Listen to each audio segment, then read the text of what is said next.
While there are great things happening at the federal level, I'm encouraged by what has been happening under this administration. But I'm also, in fact, I'm probably more encouraged by what has been happening and continues to happen at the state level in many states. And we were talking about this just a few moments ago with Congressman Mark Harris. What is happening at the national level is good. It's encouraging.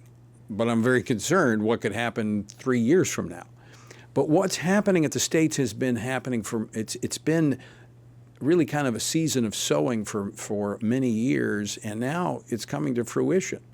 You know, Christians are not just a blip on the political radar screen. They've become a shaping influence in state legislatures across the country. And the National Association of Christian Lawmakers is actually out there helping those Christian lawmakers cross-pollinate ideas and have kind of a band of brothers, if you will, to stand together and to encourage one another as they contend for the faith in the political arena. And here to share more about this is the founder and president of the National Association of Christian Lawmakers, a good friend, Jason Rapert. He's also the founder of Holy Ghost Ministries, the American History and Heritage Foundation. Jason, welcome to Washington Watch. Thanks for joining us. It's great to be with you, Tony, and I just want to say thank you for all that you do and all that FRC does, and thanks for serving on our advisory board at NACL. Well, glad to do it because, as I told you a number of years ago when you started, it was something that was needed because we need a place. Many of those other state legislative groups have kind of backed away from dealing with the heart and soul issues, the moral issues. I mean, America can't be great until it's good, and we've got to address those issues. You're doing that. In fact, you've got a conference coming up, and that's going to be a big part of the focus. Tell us about it. Well, we're excited about it. In fact, people that would like to learn more about it and still have some time to register can go to christianlawmakers.com. There's an events tab there. They just press that events tab and it'll take them to the registration. This is actually the 9th national in-person conference that the NACL has had since we formed in August of 2020. And so we unite local, state, and federal elected officials together who are interested in being salt and light in their communities and in policy and in government in the United States of America. It's been a wonderful thing to see develop over the last few years, Tony. And so this will be our 2025 National Policy Conference. It is at Liberty University. I want to say thank you so much to Liberty for giving us a home for this policy conference the last 3 years. And so currently, we literally have people coming in from all over the country. The last time I looked at the registration, we had folks registered from nearly 30 states now. We also have some foreign dignitaries from the state of Israel, as well as the Netherlands and Romania.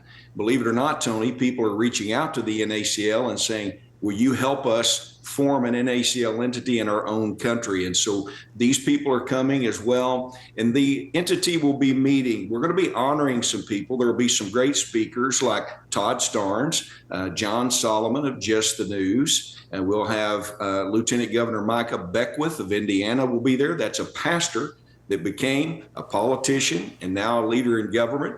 And we'll also have Senator Brian Birdwell of Texas. Fantastic story and testimony of a man that survived the 9/11 attack at the Pentagon, where he was burned terribly and then went on to serve the state of Texas. And of course, U.S. Senator Tom Cotton will be honored on Friday. He'll be presented the American Patriot Award for Christian Honor and Courage. And then Bishop E.W. Jackson will get a lifetime award. Now, on the policy that you're talking about there, Tony, there's going to be a meeting of the different committees. And as you mentioned, the NACL is the only faith-based paralegislative group in the space. Now, people that know about that arena know about ALEC, NCSL, CSG, INQUIL, and others. But the NACL actually allows our members to talk about issues in the country and do it from a biblical worldview. So they're going to be talking about a lot of policies that we've seen successfully passed that the NACL had model legislation on.